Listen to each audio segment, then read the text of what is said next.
सार्वभौम सत्ता सम्पन्न नेपाली जनताले गरेका ऐतिहासिक जनआन्दोलन, सशस्त्र सङ्घर्ष, मधेस आन्दोलन लगायत विभिन्न आन्दोलनमा गरेको त्याग र बलिदानको गौरवशाली इतिहासको स्मरण एवं शहीद तथा बेपत्ता र पीडित नागरिकप्रति उच्च सम्मान गर्दै प्रतिनिधि सभा तथा प्रदेश सभा निर्वाचन 2079मा अभिव्यक्त नेपाली जनताको जनादेशलाई आत्मसात गर्दै नेपालको स्वतन्त्रता, सार्वभौमिकता, भौगोलिक अखण्डता, राष्ट्रिय एकता, स्वाधीनता र स्वाभिमानलाई अक्षुण्ण राख्दै जनतामा निहित सार्वभौम सत्ता, संविधानको सर्वोच्चता, स्वतन्त्र न्यायपालिका, नागरिक र मौलिक अधिकार, लोकतन्त्र, समानुपातिक समावेशिता, पूर्ण प्रेस स्वतन्त्रता, कानुनी राज्य, विधिको शासन, आर्थिक, सामाजिक तथा सांस्कृतिक अधिकारहरू, उत्पीडित वर्ग, जाति, क्षेत्र, लिङ्ग र समुदायको आधारभूत मानवाधिकारको संरक्षण गर्ने प्रतिबद्धता व्यक्त गर्दै राष्ट्रिय हित, सामाजिक आर्थिक न्याय तथा लोकतान्त्रिक मूल्य र मान्यतामा आधारित समाजवादप्रति प्रतिबद्ध रहँदै समुन्नत सङ्घीय शासन प्रणालीको माध्यमबाट न्यायपूर्ण, विभेदरहित, समतामूलक, सबल र समृद्ध नेपालको निर्माण गर्ने सङ्कल्प गर्दै विस्तृत शान्ति सम्झौता लगायत विगतमा नेपाल सरकार र विभिन्न राजनैतिक दल र पक्षहरू बीच भएका सहमति र सम्झौताहरूलाई हृदयङ्गम गरी देशलाई दिगो शान्ति, सुशासन, विकास र समृद्धिका लागि कटिबद्ध रहँदै सङ्घीय लोकतान्त्रिक गणतन्त्र, संविधान र संसदको रक्षार्थ भएको सङ्घर्षको भावना अनुरूप प्रतिनिधि सभाको पूर्ण कार्यकालको सुनिश्चितता गर्दै आपसी संवाद, सहमति र सहकार्य मार्फत गठबन्धनको संस्कृति विकास गरी देशमा राजनैतिक स्थायित्व प्रदान गर्न वर्तमान संयुक्त सरकार गठनका लागि पहल गर्ने तथा समर्थन गर्ने दलहरू यो साझा न्यूनतम कार्यक्रममा सहमत भएका छौँ। संयुक्त सरकारका प्राथमिकताहरू। संयुक्त सरकारका प्राथमिकताहरू देहाय बमोजिम हुनेछन्। 1. संविधानको रक्षा र आवश्यकता अनुसार परिमार्जन, विकास, सङ्घीय लोकतान्त्रिक गणतन्त्रको सुदृढीकरण र सङ्घीयता कार्यान्वयन गर्ने। 2. देशको अर्थतन्त्र रूपान्तरण र सुदृढ गर्न नीतिगत, संरचनागत तथा कार्यगत सुधार गर्ने। समाजमा विद्यमान वर्गीय, जातीय, क्षेत्रीय, लिङ्गीय सबै प्रकारका विभेदहरूको अन्त्य गरी समता, स्वतन्त्रता एवं न्यायमा आधारित सामाजिक व्यवस्था निर्माण गर्ने। गुणस्तरीय सेवा प्रवाह, सुशासन र सदाचारको प्रत्याभूत हुने गरी शासकीय सुधार गर्ने, भ्रष्टाचारको छानबिन गरी कडा कारबाही गर्ने। शान्ति प्रक्रियालाई पूर्णता दिन विस्तृत शान्ति सम्झौताका बाँकी कार्यभार तथा विभिन्न पक्षहरूसँग भएका सहमतिहरूको कार्यान्वयन गर्ने। उत्पादनमुखी अर्थतन्त्र, आपूर्ति व्यवस्थामा सुधार तथा समन्यायिक वितरणको व्यवस्था गर्ने। खर्च कटौती र प्रशासनिक झमेलाको अन्त्यका लागि सार्वजनिक प्रशासन चुस्त दुरुस्त बनाउने। जलवायु परिवर्तन, जैविक विविधता ह्रास र वातावरणीय प्रदूषण जस्ता विश्वव्यापी सङ्कटले उत्पन्न गरेको जोखिम न्यूनीकरण गरी पर्यावरणीय सन्तुलन कायम गर्ने। राष्ट्रिय हितको रक्षा एवं जनताको समृद्धिका लागि स्वतन्त्र र सन्तुलित परराष्ट्र नीति अवलम्बन गर्ने। संयुक्त सरकारका नीति र कार्यक्रमहरू। उपरोक्त प्राथमिकताहरू कार्यान्वयनका लागि हाम्रा नीति र कार्यक्रमहरू देहाय बमोजिम छन्। सङ्घीय लोकतान्त्रिक गणतन्त्रको सुदृढीकरण। सङ्घीय लोकतान्त्रिक गणतन्त्रलाई संस्थागत गर्न सङ्घीय निजामती सेवा ऐन, नागरिकता ऐन, शिक्षा सेवा ऐन, स्वास्थ्य सेवा ऐन लगायत अति आवश्यक ऐनहरूलाई यथाशीघ्र संसदबाट पारित गराउने। संविधानको अनुसूचीमा उल्लेखित क्षेत्राधिकारहरूसँग सम्बन्धित सङ्घबाट बन्न बाँकी ऐन कानुनहरू प्राथमिकताका साथ निर्माण गर्ने। प्रदेशको क्षेत्राधिकारसँग बाँझिएका सङ्घीय कानुनहरू संशोधन गर्ने र प्रदेशको अधिकार सूचीमा रहेका विषयहरूको कानुन निर्माणमा सहजीकरण गर्ने।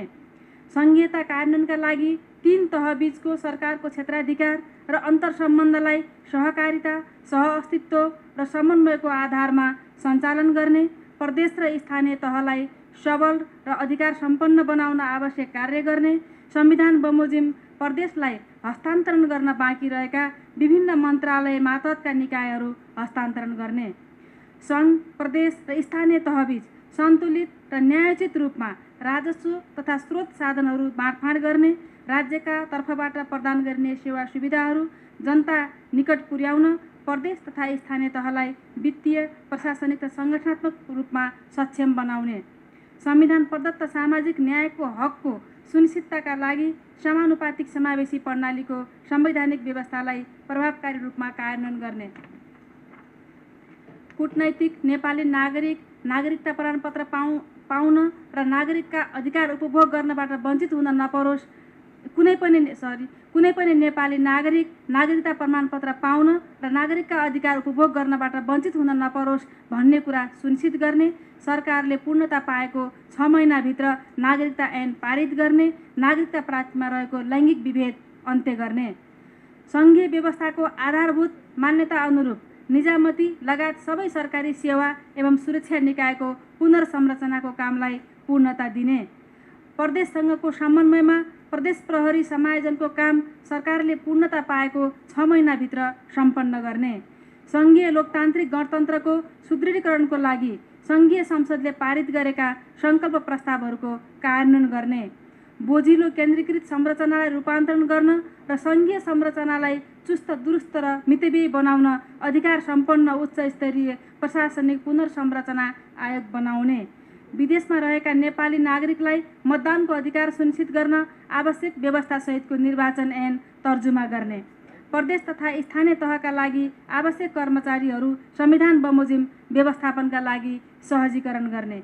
सङ्घीयताको लाभ गरिब विपन्न र विभेदमा परेका सबै वर्ग जाति क्षेत्र लिङ्ग र समुदायले लिन सकुन् भन्नका लागि आवश्यक कार्य गर्ने, दलित वादी सीमान्तकृत तथा लोपोन्मुख जाति एवं पिछडिएको समुदाय र क्षेत्रको उत्थान र विकासका लागि आवश्यक बजेटको व्यवस्था गर्ने, आर्थिक नीति तथा कार्यक्रम, अर्थतन्त्रमा देखा परेको मन्दी, औद्योगिक उत्पादन तथा व्यावसायिक क्षेत्रमा आएको ह्रास, लगानी जोखिम, वित्तीय क्षेत्रमा तरलता, सङ्कुचन, उच्च ब्याज दर, बढ्दो व्यापार घाटा, न्यून पुँजीगत खर्च, घट्दो राजस्व सङ्कलन तथा पुँजी बजारमा आएको गिरावट लगायतका समस्यालाई आर्थिक, वित्तीय र मौद्रिक नीतिको सामञ्जस्यपूर्ण ढङ्गले कार्यान्वयन गरी अर्थतन्त्रलाई तत्काल गतिशील बनाउने, बजेट प्रणालीलाई नीतिगत, संरचनागत तथा कार्यगत रूपमा पुनर्संरचना गर्ने, जल, जमिन, जङ्गल, जडीबुटी र जनशक्ति जस्ता महत्त्वपूर्ण स्रोत साधनहरूको उच्चतम सदुपयोग गरी मुलुकलाई तीव्र आर्थिक विकासको बाटोमा डोर्याउनका लागि पुँजी निर्माण तथा परिचालन, नयाँ प्रविधिको उपयोग, उत्पादक शक्तिहरूको क्षमता विकास, पूर्वाधार क्षेत्रमा लगानी र उत्पादन तथा उत्पादकत्व वृद्धि गर्दै समन्वयिक वितरणमा आधारित नीति अवलम्बन गर्ने, राष्ट्रिय अर्थतन्त्रको विकासका लागि कृषि, जलस्रोत र पर्यटनको विकासलाई प्राथमिकता दिने, नेपालको मौलिक उत्पादनको विकास र विस्तारका लागि अन्तर्राष्ट्रिय स्तरमा ब्रान्डिङ गर्ने, सरकारी, सहकारी र निजी क्षेत्रको समन्वयात्मक, सहकार्यात्मक तथा क्रियाशील भूमिकाका आधारमा विकास, निर्माण लगायतका समग्र आर्थिक कार्यक्रम सञ्चालन गर्ने, आर्थिक क्षेत्रसँग सम्बन्धित संसदमा विचाराधीन सम्पत्ति शुद्धिकरण निवारण ऐन चालु अधिवेशनबाटै पारित गर्ने तथा राष्ट्रिय महत्त्वका पूर्वाधार आयोजना कार्यान्वयन ऐन, सार्वजनिक खरिद ऐन आदि 3 महिनाभित्र संसदमा प्रस्तुत गरी पारित गर्ने, वित्तीय संहिताको मान्यता अनुरूप स्रोत साधनको बाँडफाँड गर्ने, संविधानमा व्यवस्था भएको अधिकारको सूची बमोजिम सङ्घ, प्रदेश र स्थानीय 3वटै तहबाट मानव संसाधन र भौतिक पूर्वाधार विकासको नीति लिने, विकास निर्माणका कामहरू गर्दा सामान्यतया 2वटा पालिकामा जोडिएको काम प्रदेशले र 2वटा प्रदेशमा जोडिएको काम सङ्घले गर्ने मान्यतालाई स्थापित गर्ने, सङ्घले राष्ट्रिय गौरव, रूपान्तरणकारी र रणनीतिक महत्त्वका ठुल्ठुला आयोजना तथा कार्यक्रमहरू सञ्चालन गरी मझौला तथा साना साना आयोजना र कार्यक्रमहरू प्रदेश र स्थानीय तहबाट सञ्चालन गर्न व्यवस्था गर्ने, स्वदेशी लगानीलाई प्रोत्साहन तथा विदेशी लगानीलाई आकर्षण गर्ने गरी लगानी मैत्री वातावरण निर्माण गर्ने, विदेशी सहयोग र अनुदान उत्पादनशील र भौतिक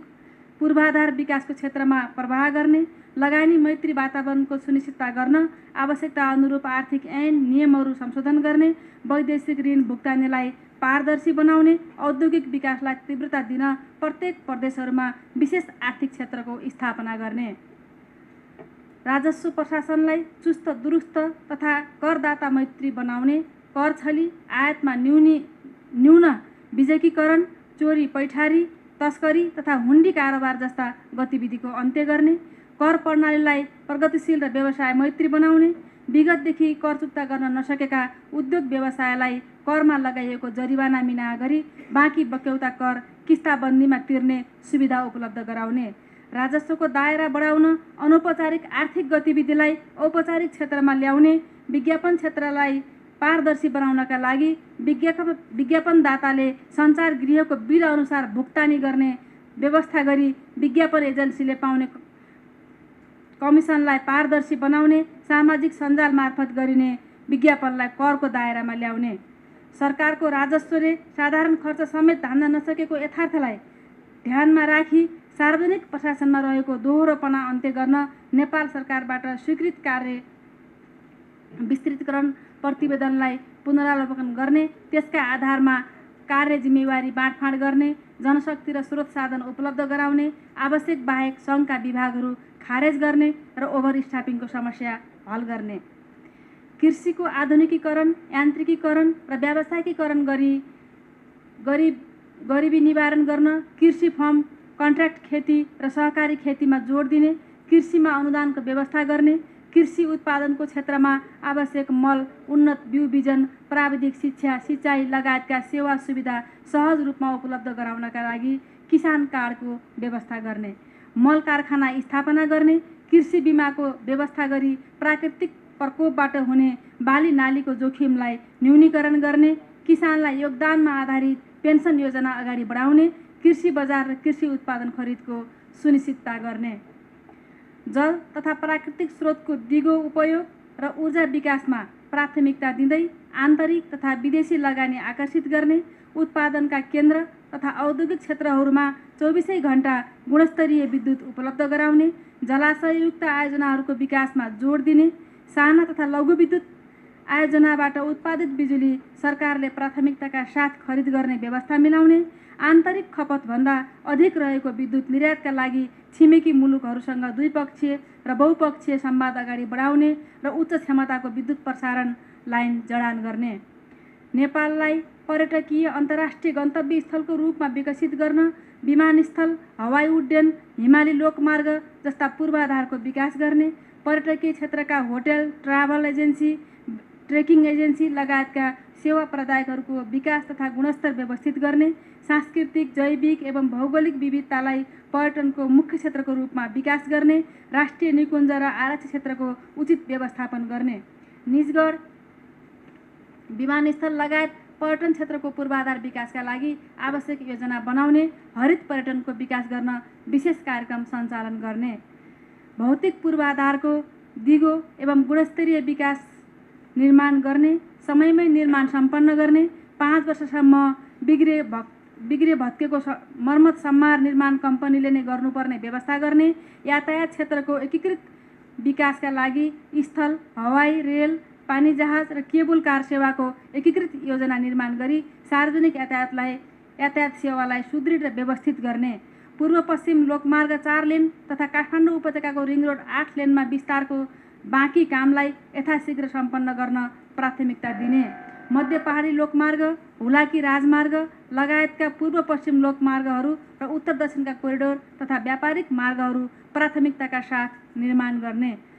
अत्यधिक रूपमा विप्रेषणमा निर्भर अर्थतन्त्रलाई उत्पादनशील अर्थतन्त्रमा रूपान्तरण गर्न, औद्योगिकरणलाई उच्च प्राथमिकता दिने, आयात प्रतिस्थापन र निर्यात प्रवर्धनमूलक उद्योगको विकासमा जोड दिने, पुँजी, श्रम र उद्यमशीलताको संयोजन गरी देशलाई औद्योगिकरण गर्ने, उत्पादनका लाभहरूको समन्वयिक वितरण गर्ने, मुलुकको मध्य भागमा पर्ने गरी एउटा हाइटेक सिटी निर्माणका लागि सम्भाव्यता अध्ययन गर्ने, डिजिटल नेपालको अवधारणालाई सार्थक बनाउन सूचना तथा सञ्चार क्षेत्रलाई विकास र विस्तार गर्न ठोस नीति र कार्यक्रमहरू तय गर्ने, जनताको सूचनाको हकको ग्यारेन्टी गर्ने, पूर्ण प्रेस स्वतन्त्रता प्रत्याभूत गर्ने र गोपनीयताको हक सुनिश्चित गर्ने, सिँचाइ पुर्याउन नसकेका खेतीयोग्य भूमिमा नदी, पथान्तर, डाइभर्सन तथा भूमिगत र लिफ्ट सिँचाइको माध्यमबाट दिगो सिँचाइ सुविधा पुर्याउने, नदी कटान क्षेत्रलाई तटबन्धन गरी नदी उकास भूभागलाई व्यवस्थित रूपमा प्रयोगमा ल्याउन योजना बनाउने।